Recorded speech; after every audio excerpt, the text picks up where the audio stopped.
sound of Universal Broadcasting Network at UBNradio.com.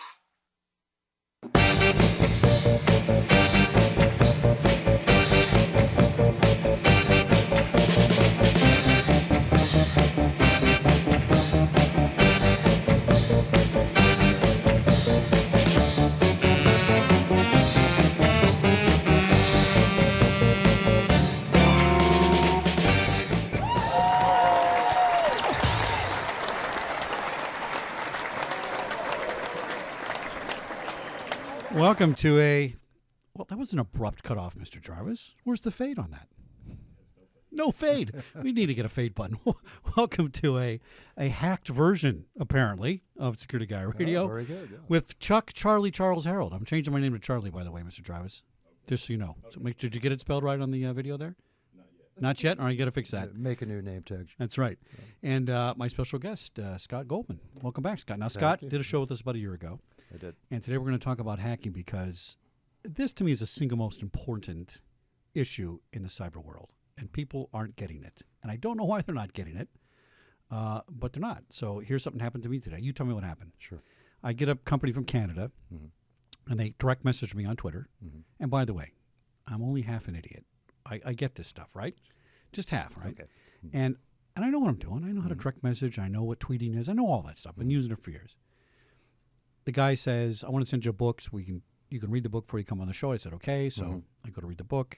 He says, send me your address. Now, I was lazy and didn't want to look up my P.O. box, so I just set my home address and I direct message it to him.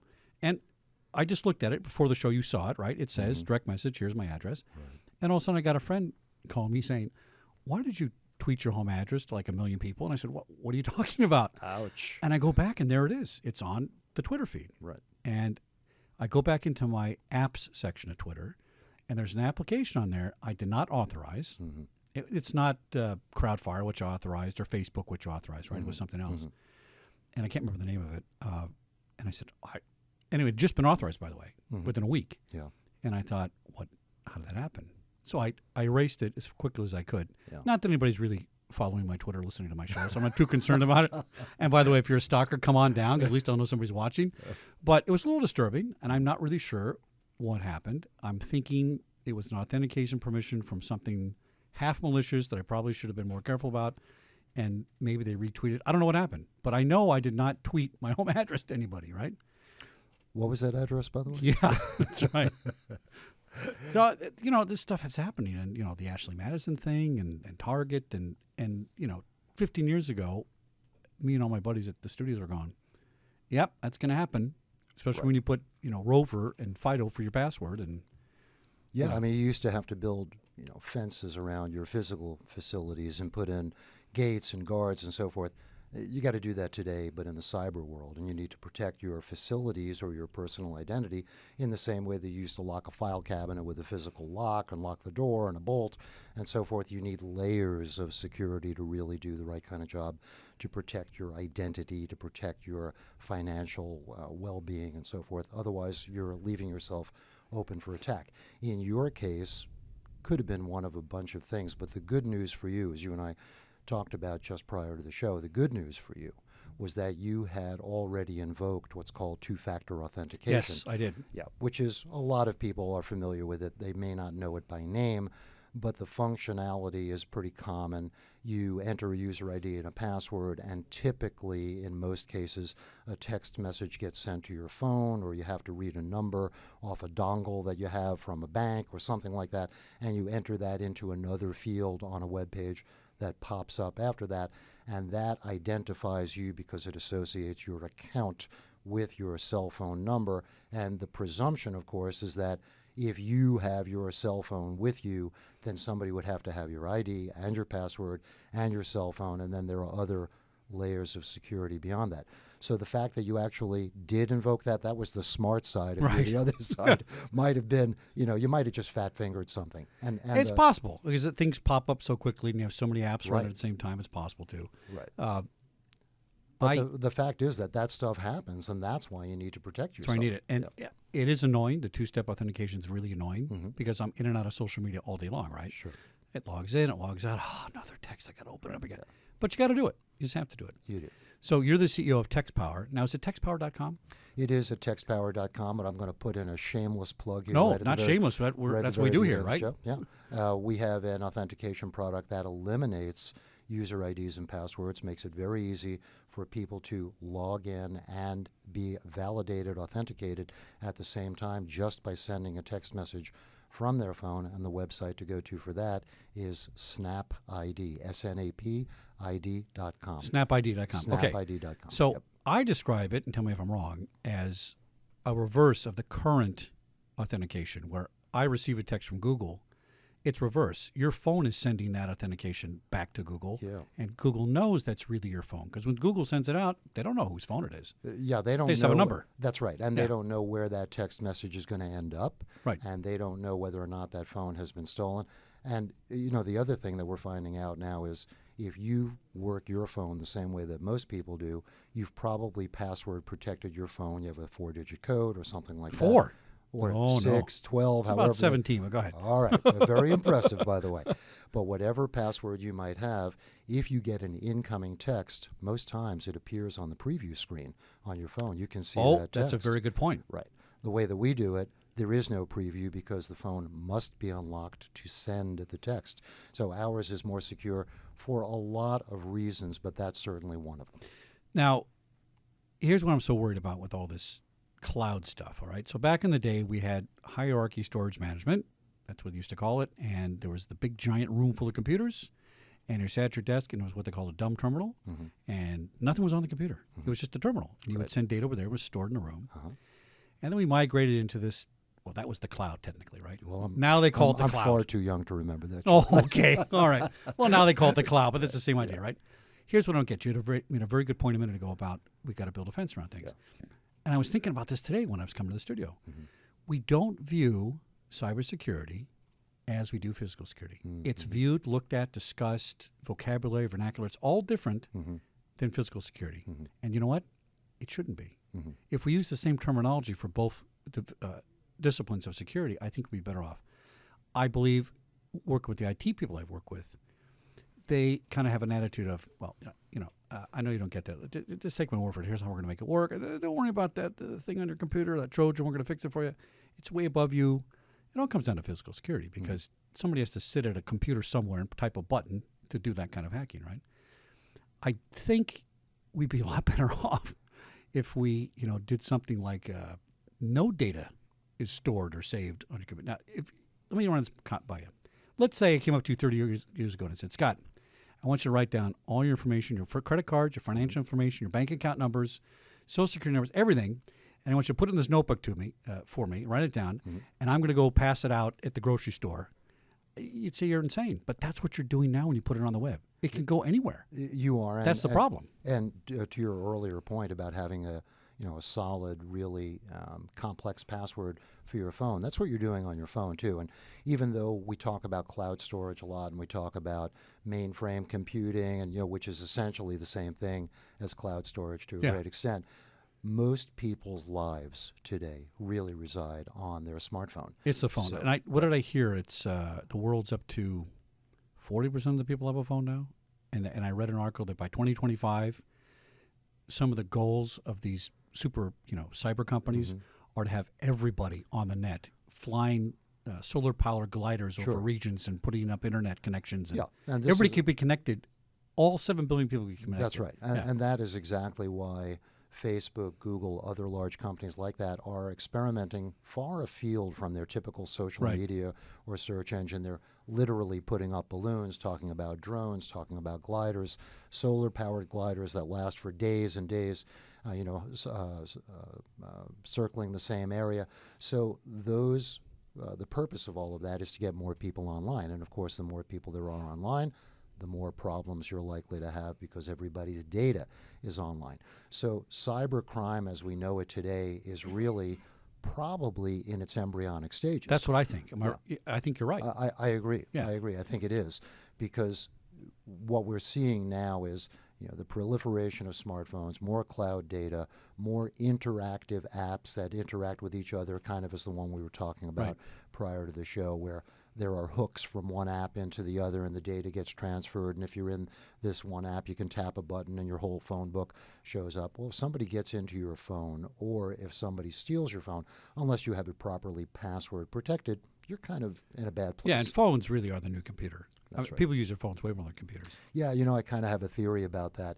If the term personal computer had not been taken way long ago by that big hulking desktop, that's kind of what this would be. It's really, I mean, you know, it's a computer that makes It is a phone computer, calls. yeah. It's way more powerful. Right. Now, here's we have a lot of crazy ideas here on Security Guy Radio, and sometimes people say, that's crazy, but sometimes they say, but not completely crazy. So here's an idea. What if let me back up.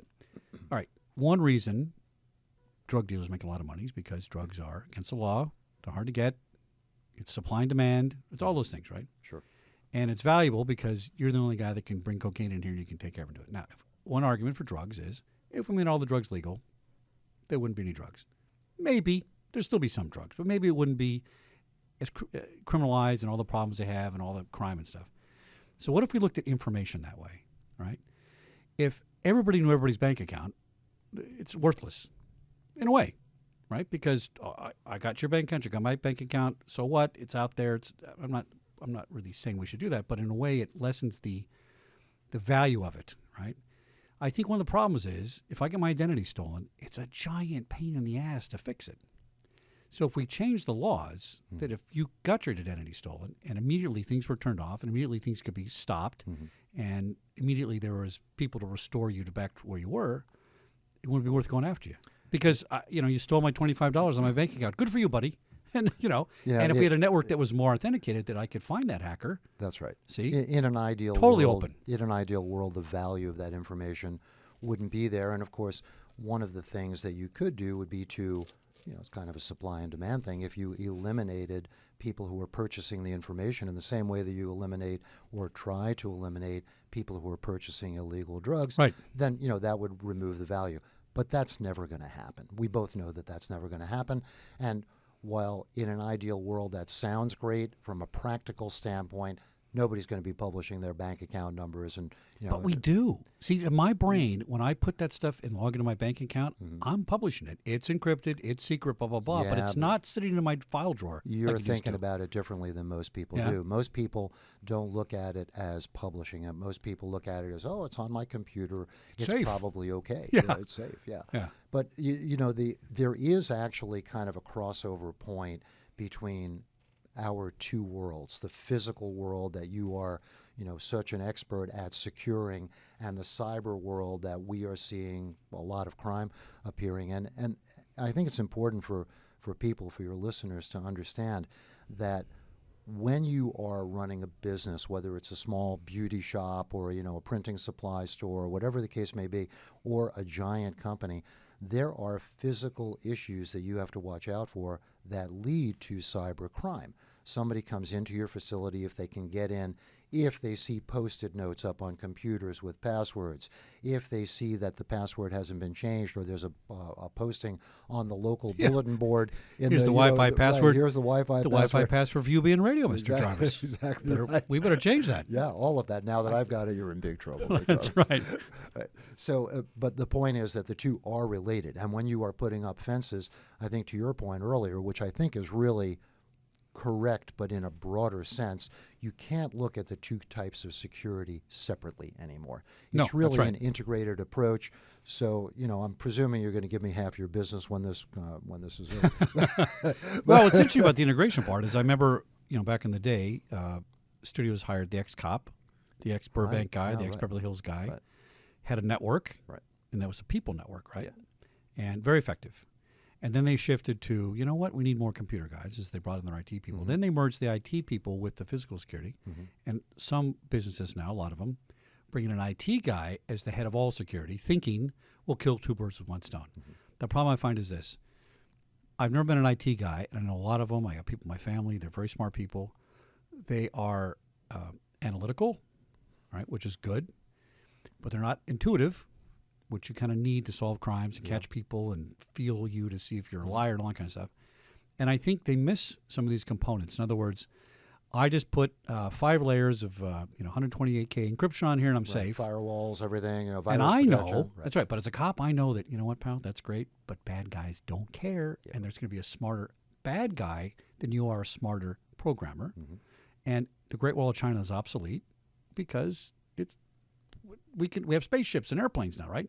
So no matter what you build, it can be defeated eventually. That's what's going to happen. So you always have to keep changing and going forward. So this is why I say the integration is important between the two disciplines of physical and cyber. I think they're really one concept now. Mm-hmm.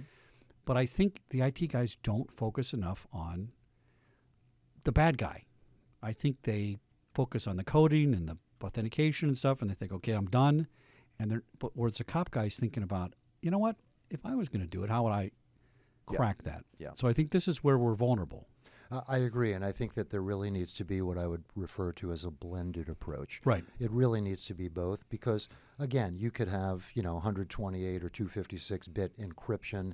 You could have military-level protection on your, with firewalls and virus protection and all that. You could have a server in your house that has State Department secrets on it. You might, but somebody might find it. Nobody would ever do that. Nobody would ever do that. That's crazy concept. That's crazy talk. Crazy talk. But at the same time, if you have all of that, even if you don't have a server in your house, even if it's where it should be in a data center with somebody really protecting it, which, by the way, data centers, aside from all of their physical security, they've got a lot of physical security. You have to start with that, right? You got to start with that. Yeah. So even if you have all of this in your organization, if you are diligent, if you have an IT guy that really knows what he or she is doing, and you have all of the encryption and firewalls and everything else, if you don't have an appropriate password, if you don't change it, if you don't have policies about passwords that require you to have symbols and numbers and letters and mix them and change them and then have authentication on top of that, you're likely leaving a backdoor open, which, by the way, is exactly what happened just a year ago. There was a huge hack at J.P. Morgan. It wound up costing the company over $250 million. You know how it happened? One server did not have two-factor authentication implemented on it. Just an oversight? That was it. Or just an oversight. Malicious? It could have been an inside job, something malicious, somebody turned something off, quote unquote, accidentally, but in all likelihood it was an oversight because when you're dealing with thousands and thousands of servers, it could be really difficult. Somebody got in the back door, connected from one server to another, wound up, doing all kinds of corruptive activity to the files of the company, stealing identities, stealing bank accounts, passwords, and so forth, all because out of their hundreds and hundreds of servers, one didn't have the proper authentication.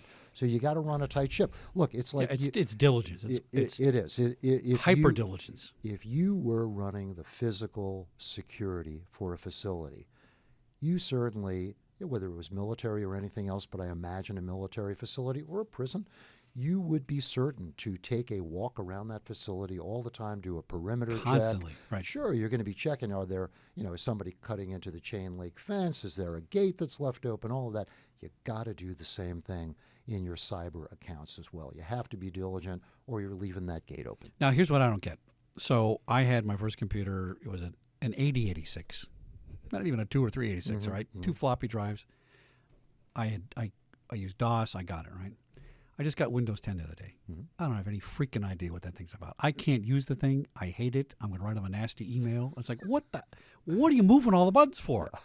I'm too old to be retrained again, right? I think that kind of stuff makes things insecure, right? So when you go talk to IT people, are we at a point where it's very hard for me to describe this. I'm going to call it a time and experience window, right? Computers came to fruition in 1985 when you started getting PC desktops, teeny compacts. 84 was the year of the first Mac, if that's that's right. The compact computer weighed 50 pounds. The compact carried, right? Yeah, the luggable. Yeah, the luggable. Now, and people that grew up with those learned a certain discipline. They knew about certain things. And I, 20 years later, I get to Fox, and I asked the guy at the desk, what about this, that, and the other thing? He goes, what are you talking about? And this is some 20-year-old kid, right? And I knew more than he did about that. Are we at a point where our knowledge has separated from old school, where you started at the beginning and now you're carrying that knowledge all the way through a concept of programming, security, authentication, and now we just said, okay, now we got a bunch of 20-year-olds that went to Microsoft school, and here's what we do. I think there's a gap there we've missed because the technology goes so fast and so quickly that I don't know that you can just plug a guy into Microsoft security school at 20 years old and have him walk out with the same knowledge you might have or I might have because we had a different discipline. Am I making sense on that? Yeah, I understand where you're coming from. I think there's a gap somewhere, and I think that's what causes some of these things. Like the new guys say, oh, yeah, we got that all handled. Well, no, dude, because don't you remember 25 years ago when this happened? No, I don't remember. I'll tell you what. I agree with you to a point, but I would put it differently. All right. In Please my do. mind, in my mind, it's more of an expectation gap. And by that, I mean everybody is accustomed to technology doing so much for them. Right. And being so intuitive and so easy to use. And you press a button and this happens, and you click that and that happens, that having to take care of your own devices, facilities, clouds, identity, logins, and so forth is not as intuitive as the rest of the things that we do. If you look at, driving a car, now you've got cars with sensors and cameras and everything else, so you get warnings if you're moving into the wrong lane or if somebody's on your left, you're coming up in your blind spot and so forth. You get all of this stuff kind of done for you, and everything is automatic. Nobody drives a stick shift anymore. So the manual process of having to go through a lot of those things is really kind of disappearing. People expect that their security is going to be taken care of, that they're going to be protected. Nobody expects to get hacked. Now, the cybersecurity experts thinking the same way. Hey, I'm going to put this API platform on here. I follow the manual. That makes it secure. Have we lost, the original programmers that came up with this stuff in the first place, that wrote this code way back in the day, that get it? Or people just cut and pasting security codes and saying it's all done? No, I think that people take security very seriously. No, I'm not saying they don't take it seriously. I'm just wondering if they assume more about security and safety in the cyber world than they do. No, that's not my experience. Okay. I think my experience indicates that people take the cybersecurity approach very seriously. Companies are spending gobs of money trying to protect themselves from cyber attacks because cyber attacks are damaging in a number of ways. They're not only damaging from a financial standpoint, they're very damaging from a reputation standpoint. And a company loses its integrity. Look what happened to Target last year. It's funny you should say that. I love Target. In fact, I go shopping and I go to 5 different stores and say, crap, I can't find it. And I think, Target won't have it, but Target has it. It's that kind of store. It's kind of weird. I should go there first, right? Yeah, right. But I was kind of pissed off that this happened, right? Yeah. Because they got the branding right on everything else. And what were they doing? Well, how could this? I don't get how it can happen. I don't think that the guy that hacked is smarter than the Target guy. I don't buy that. I don't think there's super geniuses sitting around in China thinking I'm smarter than you guys. I think it's just not as much diligence on one side of it, maybe. Because you could have small, hacks and small breaches, and then you can fix them. But giant breaches like that, somebody's got to be asleep. Am I wrong? I think it's a little bit of both. I think to a certain extent, people are maybe a little bit asleep at the switch, but that's not really what causes the big hacks. Tell us how it happens. Yeah. The reward factor is so huge in some of these hack efforts that putting a brute force effort behind it of 20, 50, 100 people literally sitting in a room in China or Romania or any place else really is worth the effort, because when you get a list of and that's less cards, effort. Social Security numbers. That's more effort than the guy that is defending against it. Oh, absolutely. See what I'm saying? He doesn't have 50 people defending. Absolutely. Maybe they should. Well, there's only a certain amount of defense that you can play. Offense is a lot easier. Look, if you're in the military, you can overwhelm somebody with shock and awe, and all kinds of weaponry and so forth. It's similar, the cyber attacks, and I'll send you a link when all of this is done. There's this wonderful map that I have access to, and I'll give everybody a link to it, that actually shows you the hacking attacks in real time. Oh, I saw something like that. China or from the Philippines or from Romania or from wherever. It's 24 hours a day. It's constant. I mean, you flip this thing on and you start with a fresh screen, and inside of 2 or 3 minutes, the screen is filled. It looks like, remember the old movie War Games, where you saw the missiles going from one to the other with all the different games, the simulations that they were playing. That's kind of what it looks like. And man, I got to tell you, from a security person's standpoint, it's downright scary. I remember I've talked about this in the show before. We didn't call it phishing back then, but somebody copied the News Corps website and called it newscores, plural, .com. Copied this whole thing. You type something by mistake and get newscore, plural, and it looked exactly like our site, except when you click on Rupert Murdoch's email, it went to a pharmacy in China that was run by the military. I traced it back because back then, remember you could ping back then? Sure. And pretty scary, right? And what they were doing was they had actually built a, what do you call those things? Like a pop-up ads. And you got every time it popped up, you got a penny. Sure. And they were making a fortune off the News Corps website because it had such high traffic. Now it's more evil, obviously.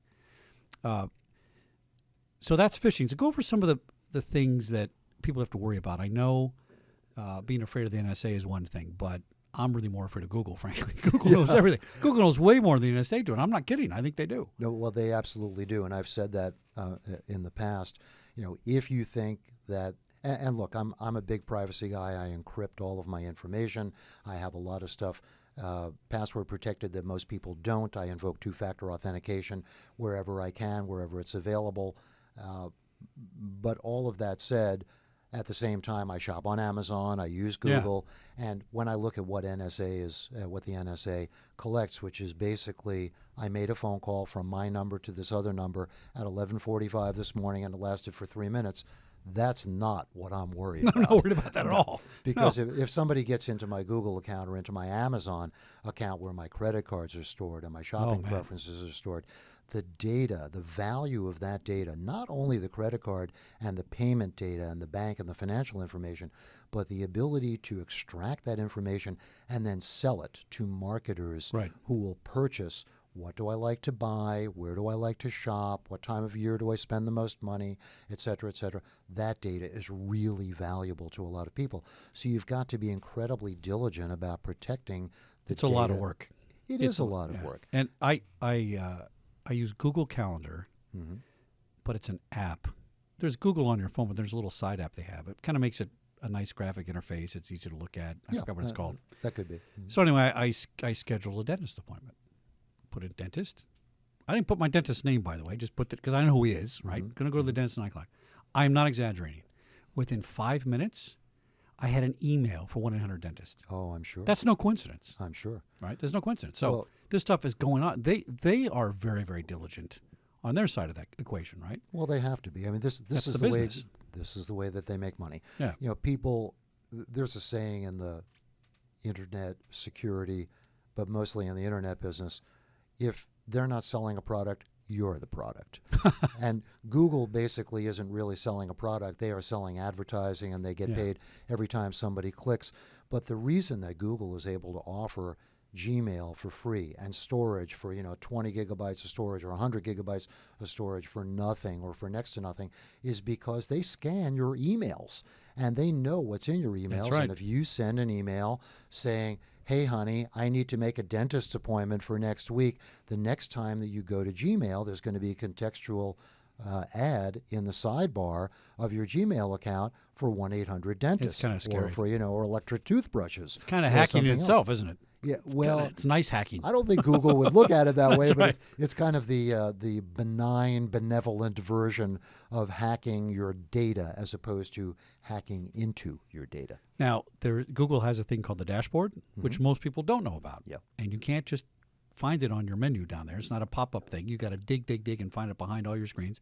That's where all your data from Google's stored. Yeah. And boy, is there a lot of it, right?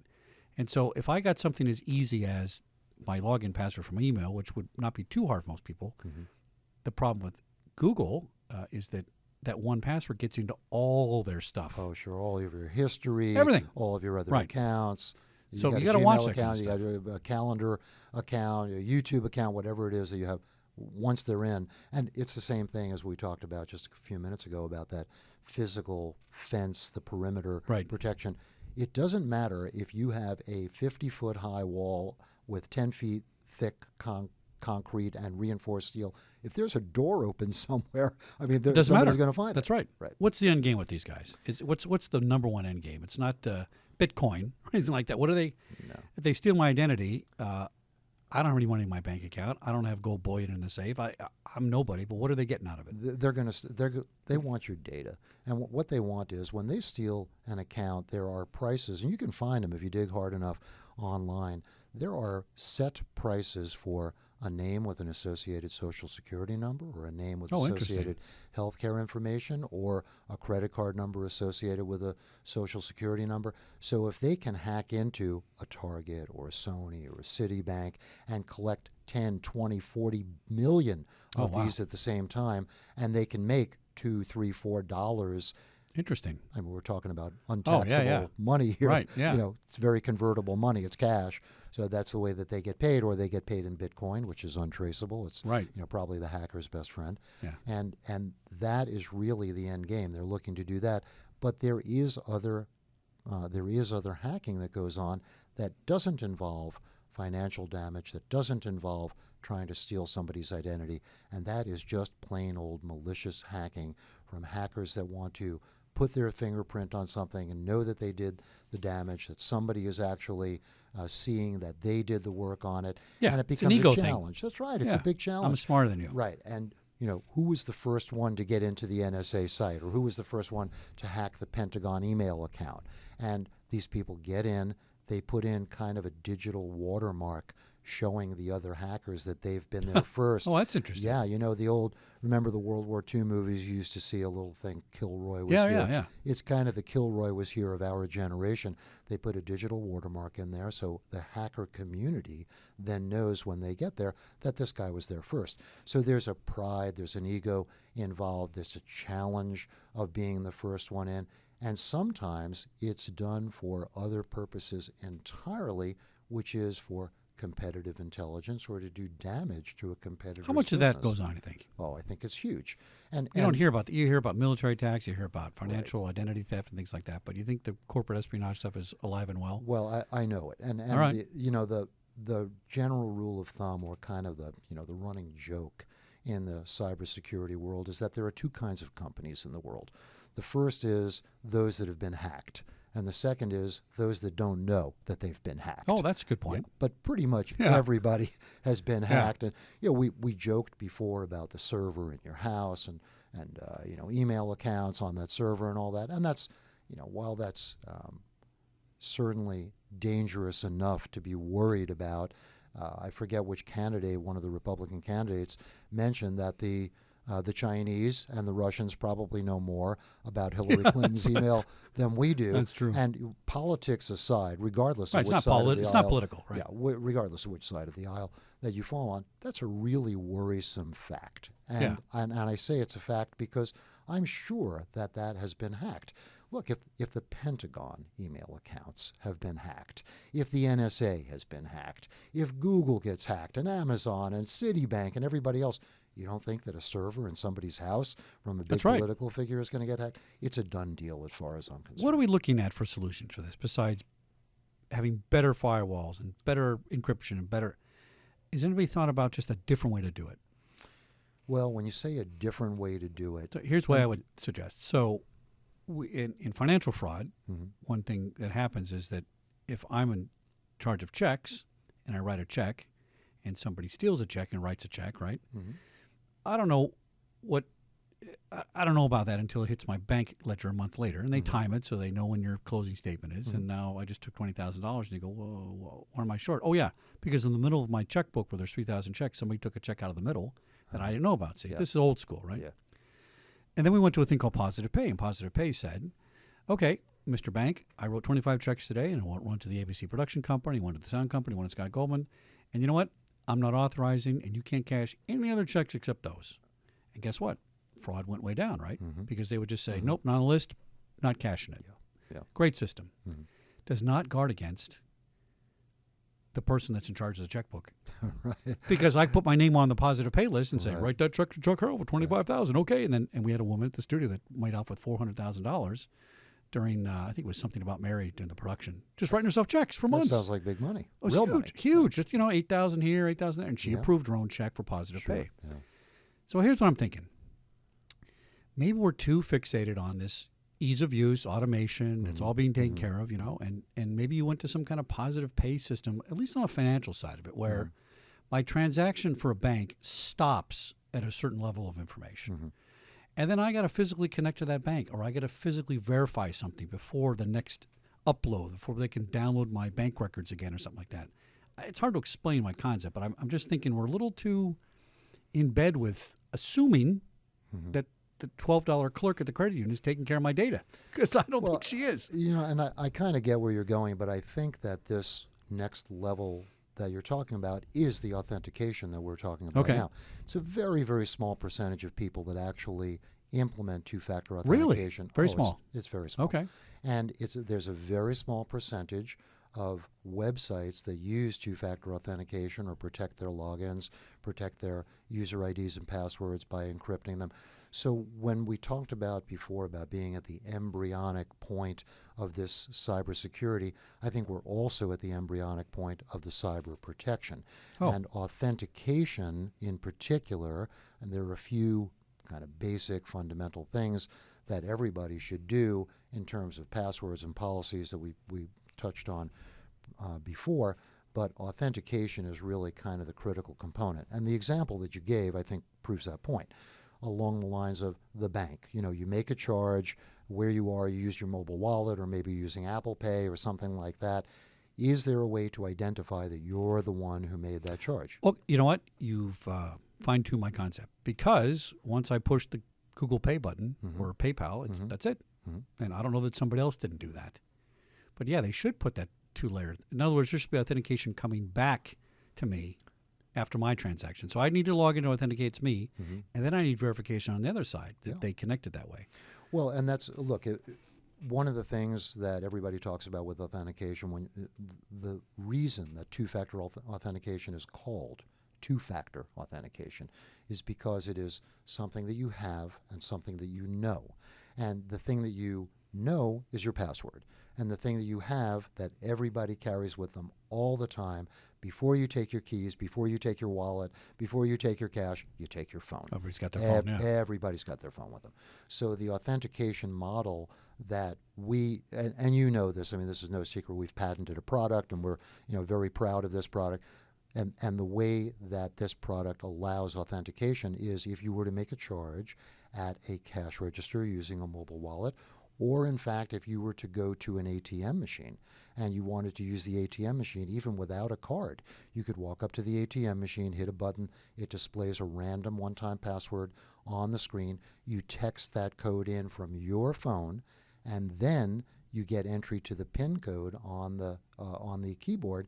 So somebody would have to know they would have to have your phone, they would have to know what to do, they would have to know your PIN. So there are layers. It's like 3 layers at least. Right. And that's kind of the same thing that we've talked about before in terms of protection when you talk about not only locking the door, but having a deadbolt and putting up good lighting and having a dog and then having an alarm. It's layers and layers of protection.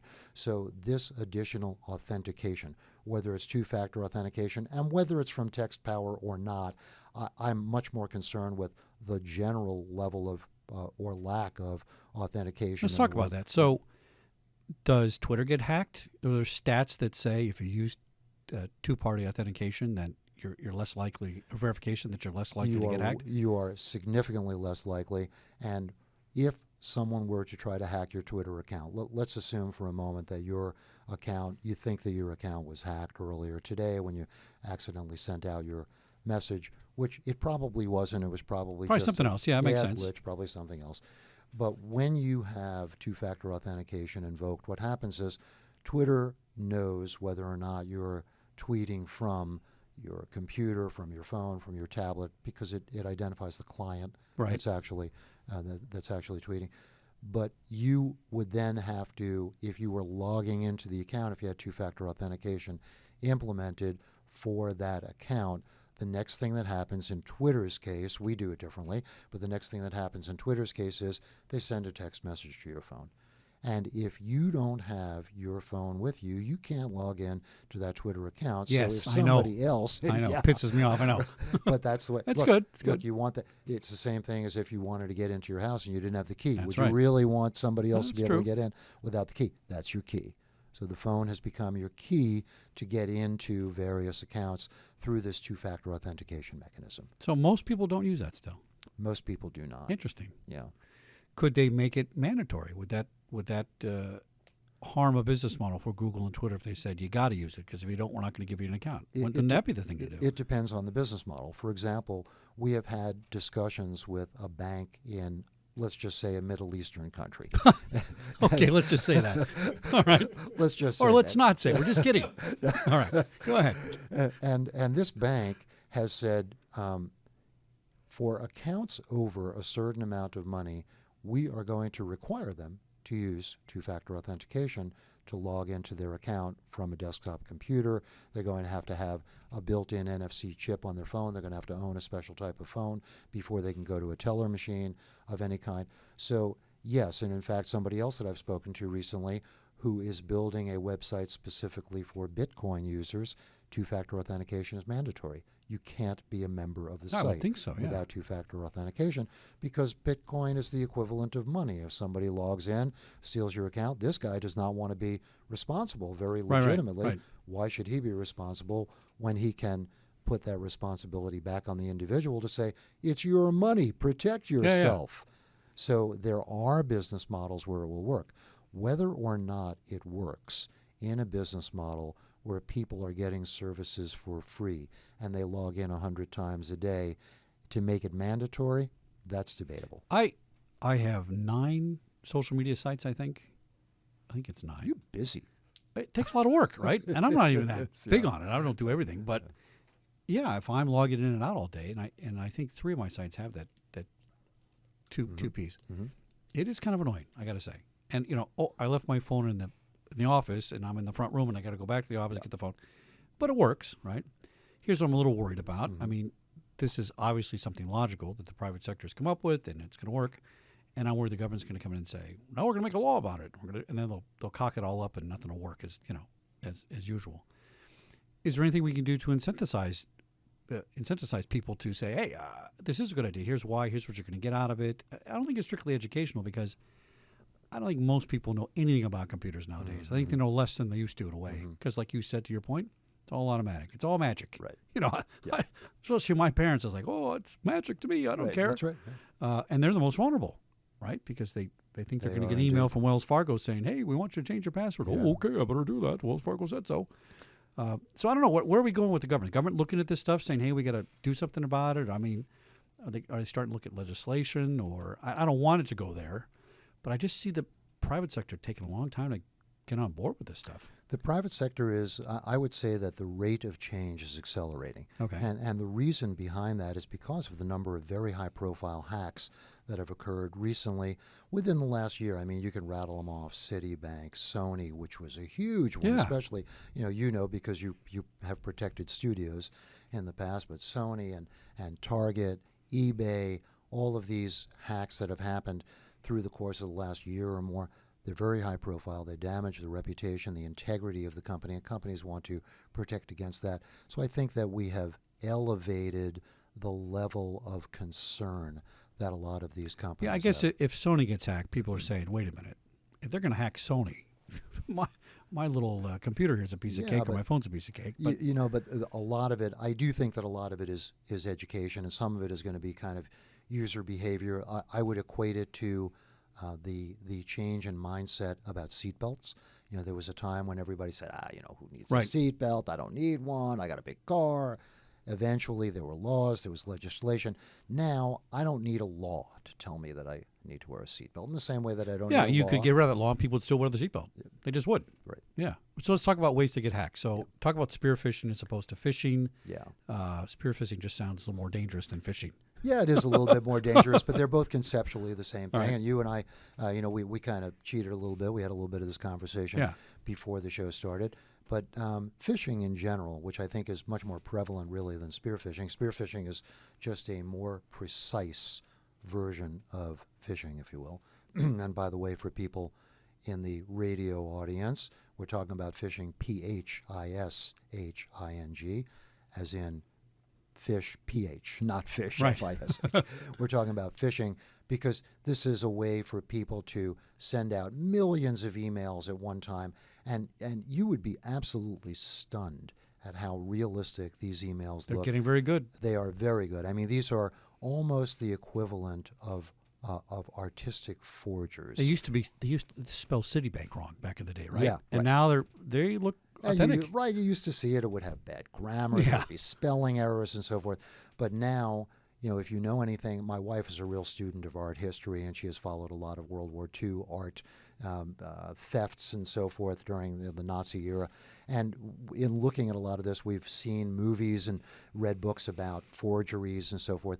These guys that develop these phishing emails are the modern equivalent of yesterday's art forgers. Interesting. They do a phenomenal job. And when you get an email and you see it's got the American Express logo, and it's got the American Express toll-free number, and it's got the American Express customer support email address, and it's got all of those things, but it's got one link in there, one thing that you can click on that says, we believe that your account might have been compromised. Please click here and go to our website and make sure that your information is correct. Never do that. Never, ever do that. There's no company that ever sends that to you.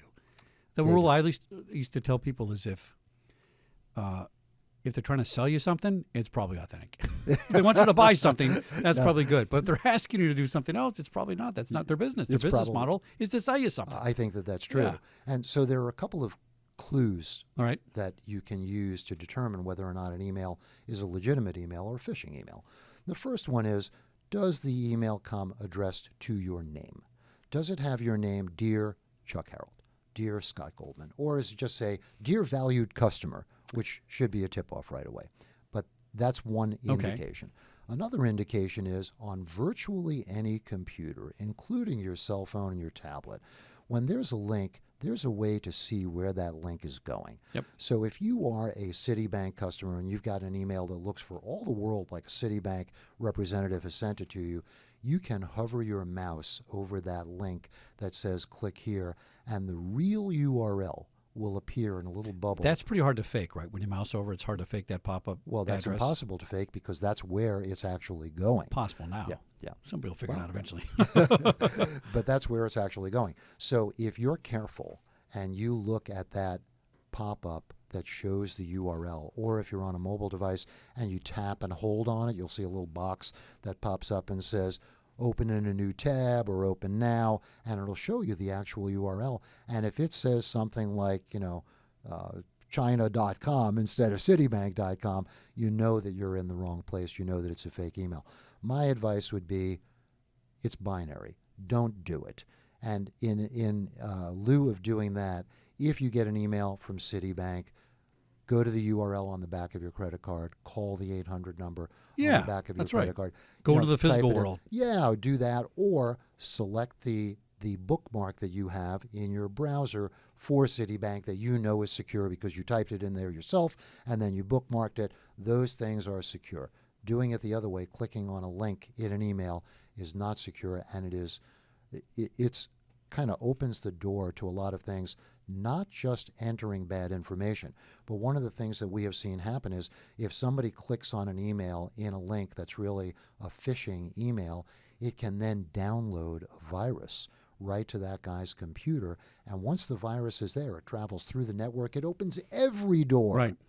And it could be dormant for 6 months, where you don't know that somebody has Then you planted can't figure a out where bad it piece came of code. from. You don't Yeah, know. it's hard, yeah. Exactly right. You can't trace it. You can't figure out where it came from. Why did it get started? And then it takes a real cybersecurity forensic expert to peel away the layers of the onion and determine what the problem was. And sometimes they still never figure it out. So don't click links in emails. It's a bad, bad policy. You know something else I do? This sounds a little crazy, but I literally unplug my computer and turn it off at night. And so now I got, 14 hours of the day that it's not on, and I've mathematically lowered my chances if somebody's trying to get me to do it. That's another simple thing people could do. Because if you have your computer on all night and the wireless is going and you're sleeping, that's a good time. Or updating something, you know how the computer Could does happen. things automatically, things Yeah. like that. What else is going on with anything new and sophisticated that's coming? A new cottage industry for hacking. For hacking, I don't follow the hacking world. I don't go to the hacker conventions, and believe it or not, there are conventions for hackers. I mean, there are big conventions that are very popular, and so forth. But I would say that the thing that you're probably seeing most now on the authentication side, which is a side that I'm really more expert in, is biometrics. A lot of people are talking about biometrics. I saw at Fry's the other day. I saw an iris scanner. Yeah. Yep. Are they good? You know, iris scans, fingerprint scans, there are things called vein maps where you actually I've seen it'll those, read, yeah, that's it'll cool. read the vein map on the Yeah. back. Those things are very cool with one very important exception, and that is that once your fingerprint gets hacked, you're cooked. You can't change your fingerprint. Oh. You can't change your iris scan. That's worse than getting your driver's license number stolen. It is. So I can change because my driver's license number. That's right, but you can't I didn't change think that. about that. So I'm fine with a biometric for, let's say unlocking my phone because it's convenient and I Right. do it 100 times a day. If somebody else picks up my phone, they're not going to be able to, read the fingerprint off my phone and all. But if that fingerprint file was to get hacked, that could be really problematic if somebody also uses that fingerprint, let's say, at an entrance to a secure facility or an ATM machine. So while we think that, we being the company, while we think that biometrics present a good method for security, we think that other authentication methods are more foolproof because, as you say, you can't change it. That's a good way to look at it. I'd really never thought about that way. I just assumed if I scan my fingerprint, well, everything's a file. Everything on the internet's a file. Everything's a file. That's right. And Yeah. once that's done, that's it. It could be. And companies like Apple, who probably do a far better job of encrypting data and storing data in secure facilities, they're the ones who have said, hey, we've encrypted it so heavily that even we can't read it. Even if we got a summons about it, we couldn't read it. Even they could be vulnerable. I'm not saying that they are because they've done a great job Right. at it so far, but they could be vulnerable. And what are you going to do if your fingerprint gets stolen?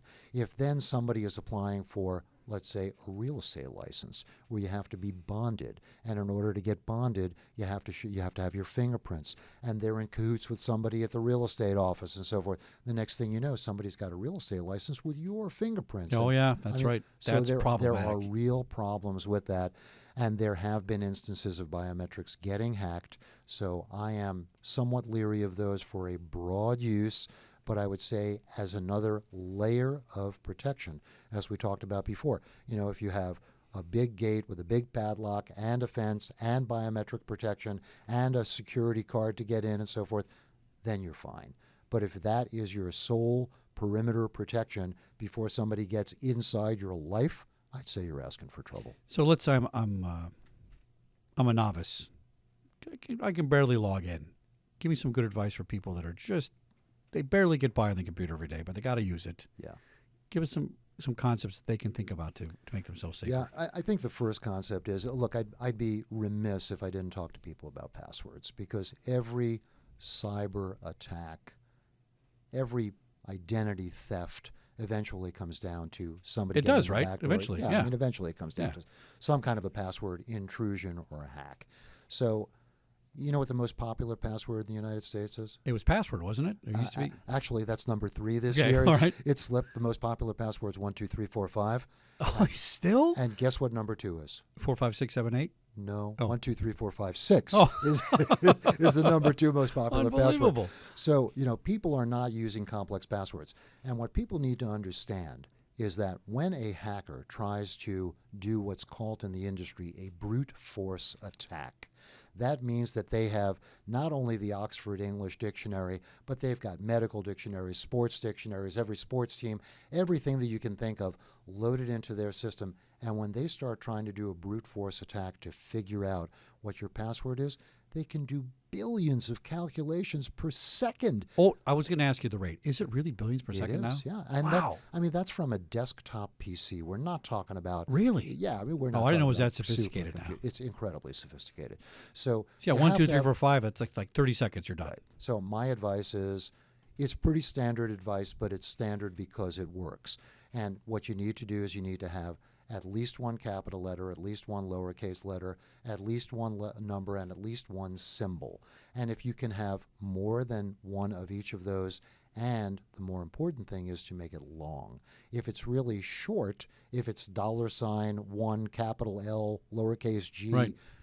that's too easy for people to break because that brute force attack can figure that out. Well, eventually, I'm on Google all the time, and you type in a question, right? Mm-hmm. And now it autofills your question because somebody else has asked it. Right. And I must say I'm either weird or something because I every day type in something nobody asked apparently. I phrase it differently. Well, you or can something turn like that. off that feature also. Maybe you have it turned off in your settings. Oh no, it's on. I It's just on, just okay. phrase things a certain way, and once in a while I get that question has been asked, and I don't find what I'm looking for, so I rephrase it. Right? Yeah. But the same concept here is eventually everything's finite. So every word, every combination of words, every combination of letters, there's potentially 12 notes in music, and that equals 100 billion songs, technically, right? Yeah. Eventually, any password is going to be in there. Yeah. So you got to change it all the time too. You do. I have to change mine change at least 4 times a year. Yeah, I think it's good policy. It's good kind of what I would call cyber hygiene to change the password regularly. And you want to make sure that it's long. You want to make sure that it's got these numbers and these letters and these symbols in it. And that's really the best thing for you to do. And, if you do that with regularity, in the same way that you change the batteries in your smoke alarm once a year or twice a year. Or same regularly that you listen to Security Guy Radio. Or you listen to Security Yes, Guy if you Radio. did it once That's a right. week, That's hopefully. right. Well, that Intent. We got about 3 minutes left, so I want to make sure we get out your website and how we get a hold of you, because again, I just think your concept of reversing this authentication from me receiving a text to me sending one back, I think it just makes more sense. It's the next level. So give us your website and how we get a hold of you. Yeah, thanks. I appreciate that, Chuck. The website for the company is textpower.com, textpower.com. But the authentication product that you're talking about is SnapID, SNAPID.com. And the way that works, I think you've described it very well, whereas most companies will send a text message to your phone. We've been in the text messaging business for a very long time. We know that it's more secure to send a text message from your phone. So we display the code right there on the web page. You text it from your phone. We make a secure handshake, server to server, without getting the web page involved. It's very tight. It's very secure. It's You're working on anything like an API, which I think stands for an application program interface. Yes. with your. Was yours an API? Yes, it is. Oh, it is. Okay. Yeah. Yep. So in theory, Verizon could have this on every phone if they wanted to. Sure. And in fact, it would work with any program that you're using. Yeah, it really would. And what we've already done, we have 25% of the websites in the world are based on WordPress templates. It's a very, very popular template. We just published what's called a plugin for WordPress that allows people one-click installation. They install that on their WordPress website, and that way people can log in using SnapID. It's really simple to do. The whole process goes very smoothly. Click, you're done. Now, just so I understand, we got about a minute, Mr. Jarvis? All right, so just so I understand how it works, if I wanted to go get SnapID from you and put it on my phone, it's not going to work unless somebody else is using it on the other side, unless Google's working with me on it, or does it stand alone and work? No, that's right. It actually, and in fact, one of the good things about SnapID is that it doesn't have to be on your phone because it uses standard text messaging. Okay. There are 2 apps that are common on every phone in the world: phone calling and text messaging. Yeah. So we take advantage of that. You don't have to download anything. You don't have to update anything. So in order for you to use SnapID, the website that you are logging into has to have implemented that technology. Okay. So maybe we encourage people to do that. We encourage call people our to do it. website people that are listening, get to your web providers and say, hey, use SnapID. It's good. Scott, thanks for coming in, Chuck. buddy. It's always my pleasure. Yeah, Thank you. good show. Thank you. Tune in next week for another exciting adventure. Mr. Jarvis, will be here next week? You better be here next week. Thanks for listening. Remember to follow us on all those social media sites. Twitter, Facebook, LinkedIn. Go ahead. Take us out. Twitter, Facebook, LinkedIn. I don't know. Where else are you? Instagram, Snapchat. I should be on Snapchat, but I'm not. That one next, yeah. Pinterest, the girls' site, and securityradio.com. And follow us at As Is. And remember, UBN Radio, Mr. Jarvis, is going to be at the presidential debates next week. That's a big deal. So log into UBN Radio Channel 3, and you'll be able to see the presidential debates, especially like my dad in Oregon who does not have CNN. So he'll be able to watch it online. Until next week, thanks for listening.